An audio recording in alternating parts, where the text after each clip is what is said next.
Natural Samoa water, the taste of nature.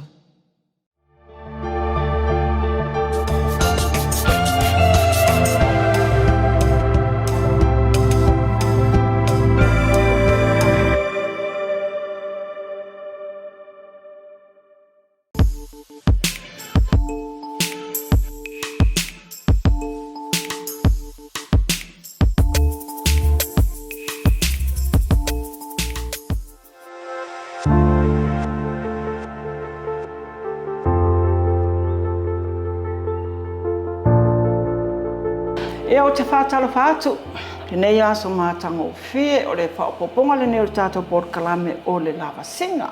Ia mai ei an tātou mata upu māsani lava o le wasta tasi pei o tala me le whamasinonga. Tanga longa whamasinonga, ia o tala o tālonga, ia me se fo i o le anga i atu i le tātou sāwalinga. I le whamanatu eno le tātou wono su whātau sanga, talu na tūto o tasi le tātou atu no. Ia aere i amataina le Port Kalame, te fia whaelo atu, i o tau no mai lo soa tau po le sua tātou Port Kalame. Ia le sunga ia Iwan ma, soifo manumia Iwan. Ma lo langi, po ufia whaakalia koe ngai whapeo le ale o sa Port Kalame. I whainia o whaatau ngā la Sautina? Ne ai, sau o le whaamasinonga. Matau lia o le tā Port Kalame le nei, e pei o le whaamasinonga lawa tala mai le whaamasinonga. E tele na tuli mata i e tangata, me se tūlanga whirelu o e mata uputa tasi. O le na le ata a mata le whaamasinonga i le aso. Ia, sa.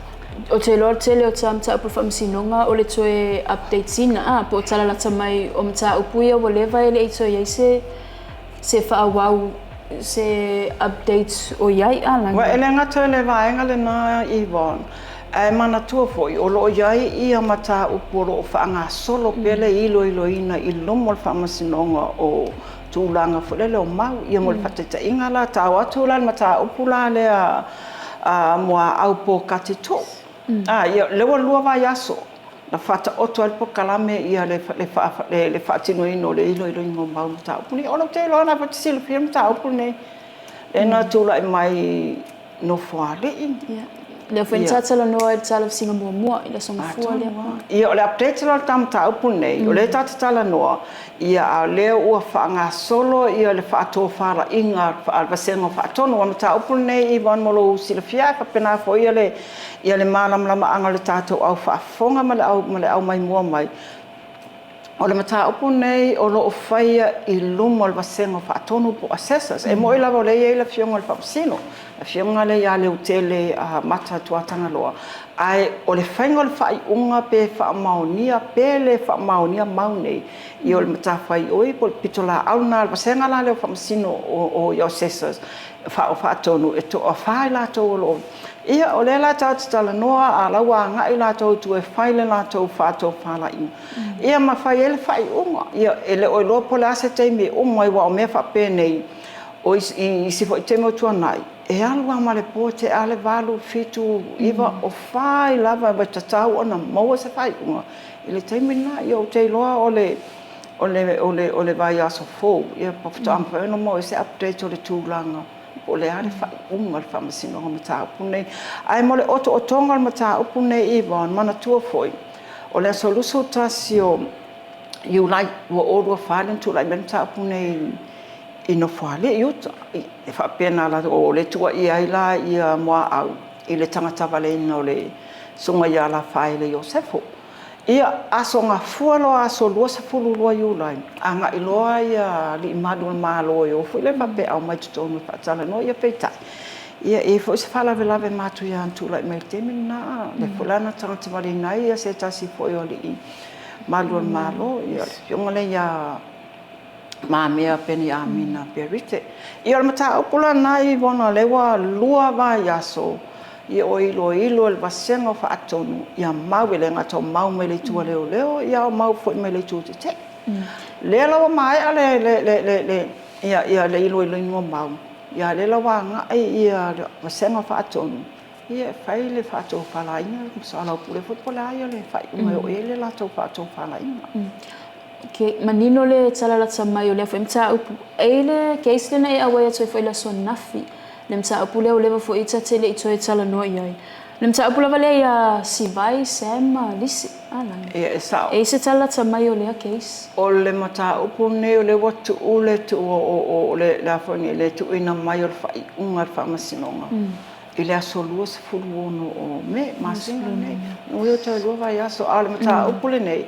E te mana tua fo'i ia morianga ia sa fai whaasanga la fionga le palemia. Whaatasi ma le sa ave ma fai pule ia o le fo'i le watu ave ne mali malun malo ma ila te to ono ila to le no moli e whaatasi. Ia o le aso luso fitu mati le na au mai le fai unga la fionga le whaamasino ia talasa a tua sa anga. Ua whaalea ngā ina ia morianga whaasanga le fionga le palemia. Ia le fionga ia whepule ai ia whapea fo'i leo. Se vanga nai lai la tau la lena e ta ua ia suafa. Ia sungare ia Samuel sua po Sam. Ia o le whatua ia Sivai. Ia whapena Lise Marie. O i la tau la ia lena na tūla ia la tau lo ia fo'i le whai forsanga muli muli. Le tau tātou o submission. Whai forsanga muli muli. Ia le whai al whai o mngol whamisinonga. Ia pei ta ia ang whanga solo la ia folasanga foi ale lo ia lo tula e mo Samuelu ia na tula e Samuelu ia ma fisilingia famasinonga ono lewa mai tau atu la solusi fu bono le la atu ela wele fisili lo ma Samuelu ono no wengo le a o tu mawa e tono le la lo va ai nga leo o i tan malala pe wele tau na tala e tole na me tau sanga ia ma tau lia la ele I mawhai ona awai mai in person ia le lo ia Samuelu le tamata leo Catherine Delsau. As a whaonga me foi e wha ne ona po technology foi le leo le video zoom e tala noa mai ei la ia Catherine mai Aukilani. Ia are whai atu nei le tato potu whamasinonga whaitu malo na ta upu. Ia na tō le talo sangai o ia Catherine pe tai o le maua Catherine ngau mai.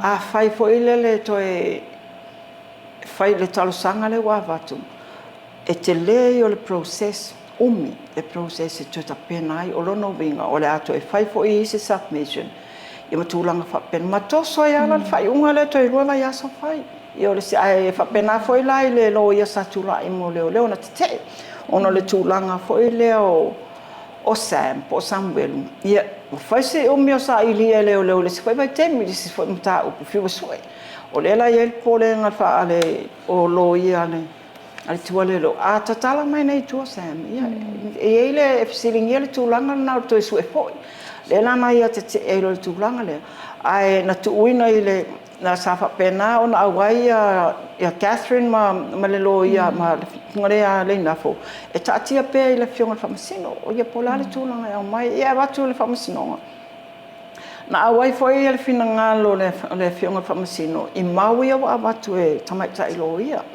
o le watu e lua ia so fai le fai unga e sili ile faatali se mai ia le fai unga ai o temi a toa le tau fia mai Samuelu mai le lua o lua fa a mata lua o lua lima lua malua temi mai ia le na tau fia mai Samuelu tono le I lalo vai nga leo e to e se malava mai le fai unga leo le a fai la so lua sfulwono ia o le tulanga la na leo to o tene mta upu la so lua sfulwono la tu ina mai le fai unga famasinonga ia o le tulanga fo ila ia le o tau fiepea ia Samuelu tonu le no fuanga fo I tan malala ia ai wa polo ina fo ila o mauria fata Samuelu e fa wa pe ila lo tu unga ia tala I tua tu la fo ila lo le saini abatu ia pepa malanga tu yo lo to mama e sa o wa fa si o me mata o pu ia lo to lo va ia so tu mal fa unga famasino o te loa o la tue tala noa la mta o pule pe mai ale famasinonga la solo sfulwono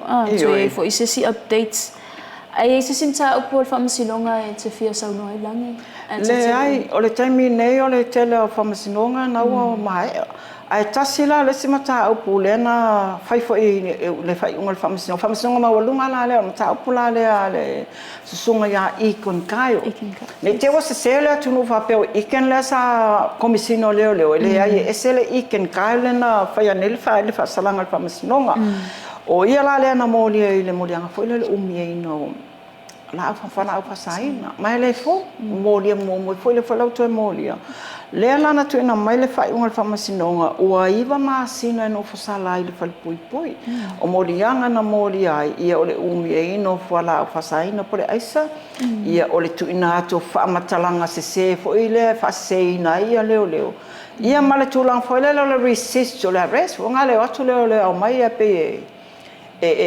foi le te mai le i tulanga fa pena yo le la na fa atino o mai fa masinonga mawalunga ia le tulanga i masila fo ia ia male la wa mata on tulilo na fa salanga iwa masina a mata tule so tamalala ia o tulanga ia fa masinonga pe on tatala no mo ele malo lo tanga langa nei mai le fa masinonga mawalunga sau i fa masinonga fa itu malo ai mawalunga la le pisi la lo tato fa masinonga fo lo fa no maswa ele malo lo fa masinonga ia mana iso le vai aso so sta update in this fa mata upu fa pena ona policia lo fa masinonga ia le mai am ta upu fa masinonga ai o te lola ta se e mata upu ia na tato felo ai male ali palemia ile so nafi le fionga palemia tato foltanga ile solulu le e tele ia vaenga sa no mai foi le fionga palemia ile ngata itu ta longa ai me se foi o le tu so fo maloloina o le health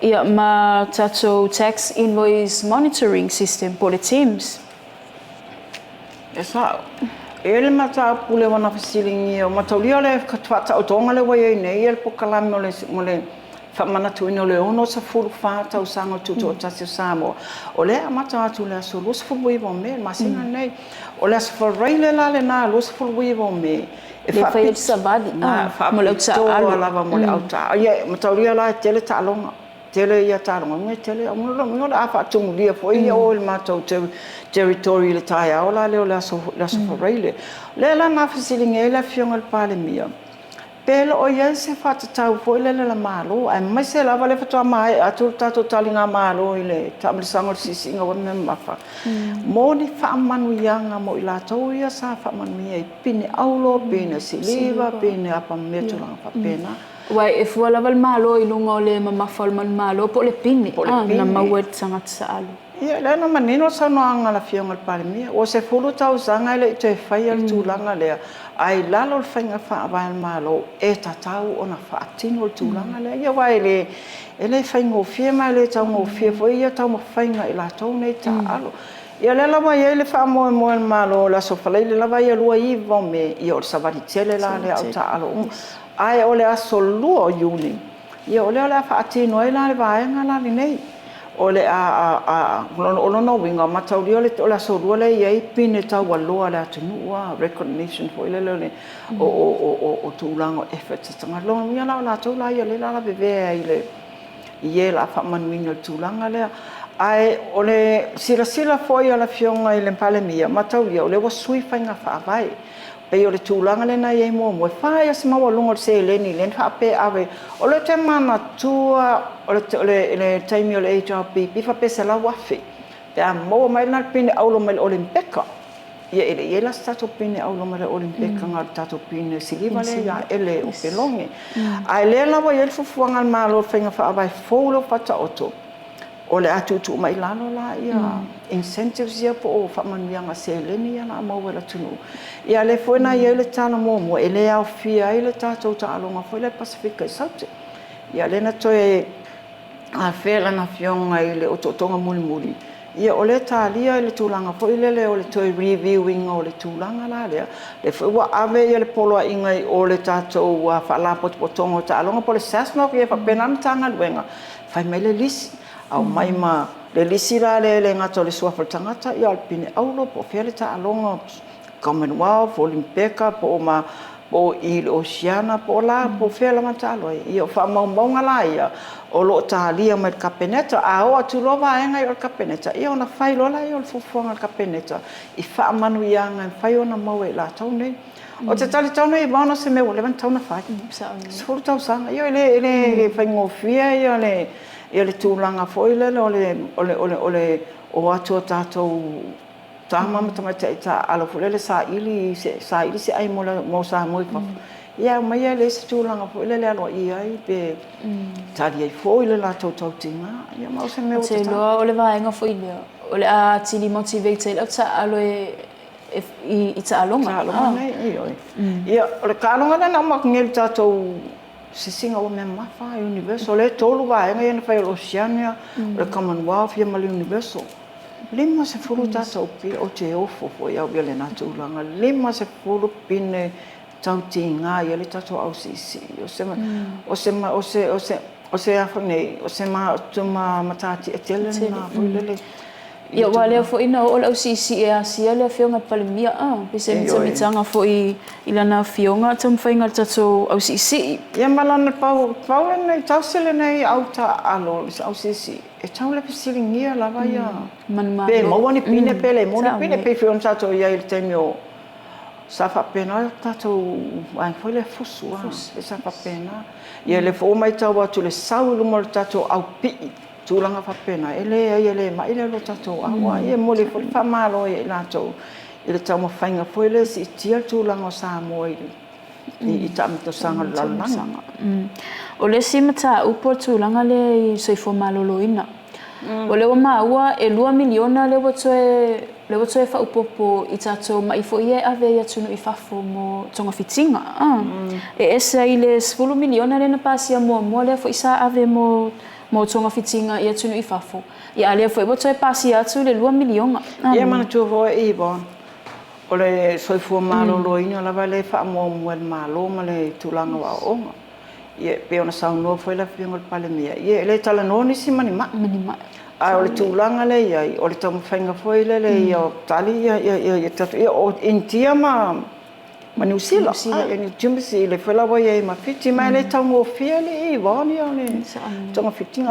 I think on mea whena le wala inga ona sila ma mao le malo I le tūlanga foi le o tapena ino se no fuanga ma fai au na faatino nei ai mai fo mai fa fo ia pore o moi fo mai fo le fa tūlanga nei ai sa o le tūlanga o le te mana tuo e wa misi na fai o tangata fo le ngase ave le tato felo inga nei ai to diti le se felo inga e le fa pe mai se fulu lima wa ave lo fulu wale o te lo le tato felo inga na tamai le na au mai se fulu lima e se le ia le pe e foringa mai wa o le ini tatou mai le vai ya solo no a le wa fa popola le tupe ona o le tele le lisi fa tali o lo o to le temine mo sanasi ele ngata ile ai o le alu lunga o le pepesi o fa mai me se la vai fa mai le pipisi a pe le suka to ma walunga se tu lo fa fonga samo le foi wa pasi ai le official statements e ala tule ai le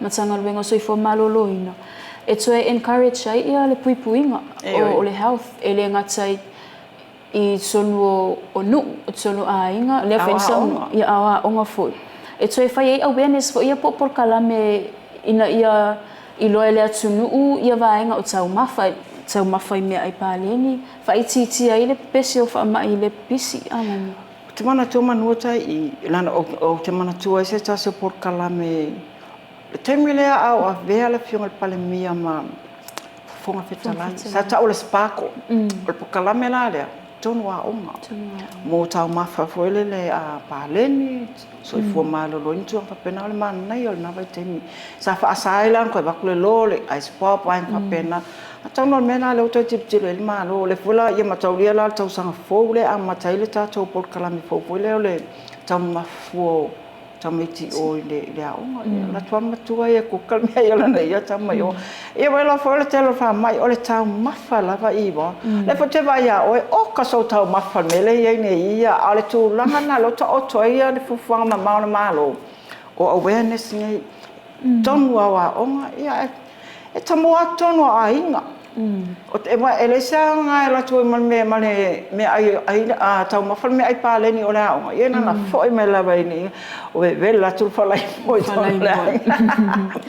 tu sole we esungwa urunga tapu kala mea lang o le siva inga o le system le teams tax invoice monitoring o le siva inga le nen sala no mai ia it's so fele inga fo imalali palmia le o pasia mo le si lima tau sanga ne le o le vai nga le fa matu o le 2 miliona pe fia Fia 2 miliona nau tu ia. Tau le foi o le pokalame na le lalo le o le customer le revenue wa le ia lalo la vaina ia. Ia o le whaonga ino le system na hui le au ai pe koleti ai ia tax. Ai longa ia se fai pisi se mapi. Tusa e tasi ma le tasi 5 miliona. Tusa la e 5 miliona sa mua. Sa mua le ai. O le lau toi wha po kalame le si. Ia 5,000. O le system le whaonga le ia company mai fafo le na te whatinoina le autonu nei le whai e sao. Pei wa whaisi le o le porkalame ia le lau toi whaawau le si 5,000. Ia whai a 2 miliona tasi mai whare na e tāua. Ia le mai tāua tu ile iwa se lau miliona le tupe le koleti. Ia sa le fua whatsauna tala tupe le malo le. Le winga tau no se system lai work system le lei tu langa whapena.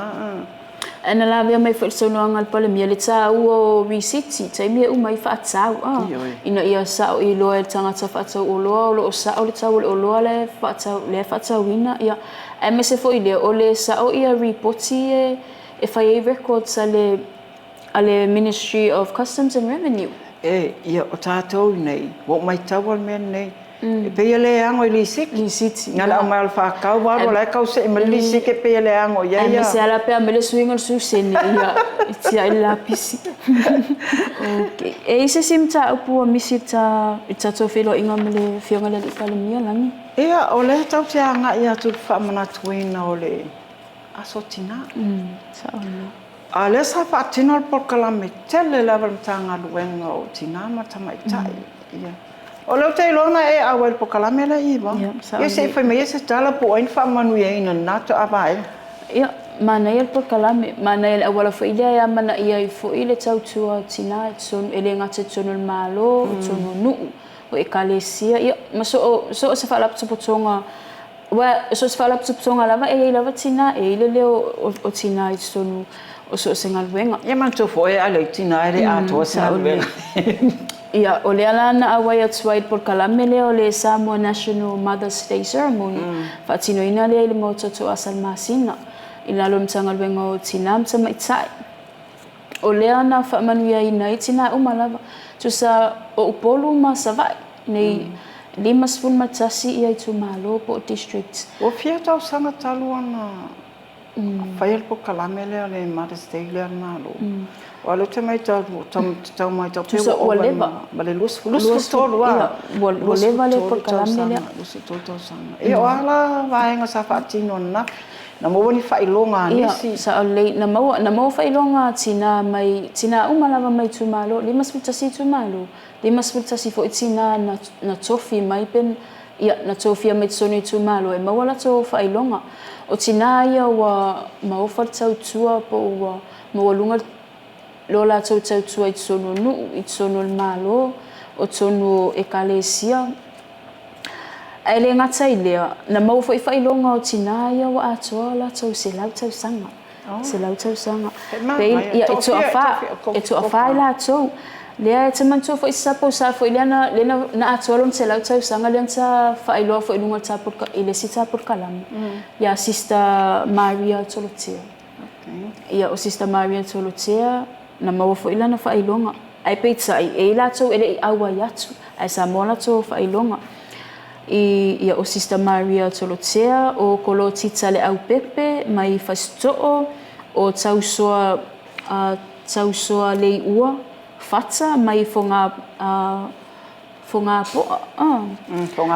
fonga po ia maletina ia mailenga talatonu mai vai pua pe ola tau ia to afale na famania ina lu ato se la tau sanga o le tata ua i wana famania umai i tu malo 5 sutasi o au fia ila o au fia ila i tu tonu i suita mai tai pele ai suita mai tai no ia sa o le au fia tonu i suita mai tai no ila tau whailonga ia na maua wai le me mana ia ele ngata upolu ni ia o savai fo o ane ngā luenga tū mātila mai fo ile por kalame la le tsau no ia o ane ngā luenga tū mātila fo ile na fua ia lunga ia atina na fua ia ia whaamanuianga.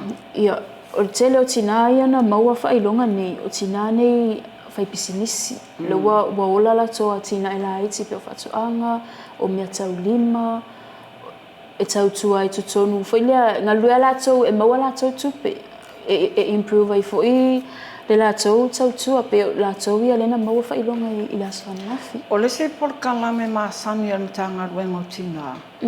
O le lalanga ina le o le ia tonga. Sa iei se por kalame whapitua iei nisi na maua ni whailonga i mea. Nei wai, o te loa le tasilo por kalame tau la mua le tanga ruenga. Na iei la nisi na whaamanuina foilele na maua ni la tau whaamanuianga ona o le tūlanga le o le lalanga ina o le ia tonga. Pendi whale lalanga po o tūlanga whapena. Yeah, not specifically i tonga, but o mea tau lima. Ai ele I whapea na tā ua meni I tonga mana au nisi o mea tau lima. Sa mwhai o na tumati lai fo I ta mwhai ngā aia tina. O lono winga na lau tau noanga mo pisinisi la haiti. Pisinisi la haiti. Mo small business na ina luai pof mai I upolu. Ma whapena o ila I sa vai. O le whangatau atu le whapesa eni tau wanga solo pe lea. Ia sa o le tūla lea, o le tūlanga lea o whanau. Lea sa mwhai o na tūsila tau solo e whaminatu ai fōi la sao tina. E nal tu alua ia whanau sa mwhai o na awai atu I la sua nafi. E tā pā fōi la whailonga. Ia. Ramani anu. Ia le te whanau ku whapena e fōi se solo na whatuina le tātou tau sala. Ia, sa o lei. Nga pe iei nisi na whataa nisi te mini whaitau le solo. Ia, sa o lei, sa iei le solo ale tau sala, le tameta ia whiangai mali. O le, tu sa o le atoanga o le solo, pei o le sana whawhetai, I tina uma lava. E le ngatai, wai, pei whiona o tā ua, e so se vaenga iei tina, Peila o le tutonu o le solo a topole a ano o le solo. O le whawhetai lea a le tamaita ai po le tau sala Samoa I tina uma lava I tutonu o Samoa. Pe whauninga mai o le polkalame lava ia nafi sapatino I tūmalo a le maskutas. Ia a le mai tau o tono toa tele o tina o CEO tono o tātou makana. Whainga malo, nga pūlenga fwoi malo. E peila le wai whetau whalangolonga tu o le polkalame lava ia o le polkalame patino mo I tū malo. E lima sutasi o le tau tu e tonu o tūlanga whapena. E le ngata fwoi I pisinisi la iti. A o tina fwoi sa e tina walewa na tau tua I tūtonu o le malo. Sa maua fwoi la tau whailonga. Bua lua sifuru tau sanga talun tau tua. Lea fwoi sa maua la tau whailonga I la sanafi. Kai malo. Malo whaasoa a Iwan ma au te iloa o le awanoa fwoi le nei. E mamoli e fwoi se whaamalo I e tūlanga fwoi le lo tā polkalame. I le tūlanga fwoi le lo o sāwalia tuai nek toi whietasi aso. La sa wala sa tina. E awa toi fwoi se tā whaamanuianga le tātou polkalame tina omo Samoa. I le whaamanatuina o le tō aso whaapitoa le nei tau sanga ia movi ia le rofo. Io vam whai o na aulia mai ia le nei tau sanga ia tūlanga omo whapena ia whaamanui atu le polkalame au tō. Ia o te loa I wan ma te wangau ia se mea o le tā polkalame wa misi au te loa wa umai I le tā polkalame le nei a vai aso. Ia o te loa wa umatamta upu. Ai o te loa na mai fia le whaine o whaatau te ua tapuni whale o loa eri whaia sau. Wau e ai longa matua e le fia tina. Ia le whaptai Iwan ia o le nā o tō mai matou whaafonga mai fōi se oto o tonga I o tātou polkalame o le lava singa I le nei vai aso. Ia tali tonu le ato o tō fōi la ua unanga le polkalame o sa te ngangana o sala ia tō e whaafo mai. Ai tātou whailoa I le vai aso fōu. Le whaapoponga le tātou polkalame lava le nei o le lava singa soifua.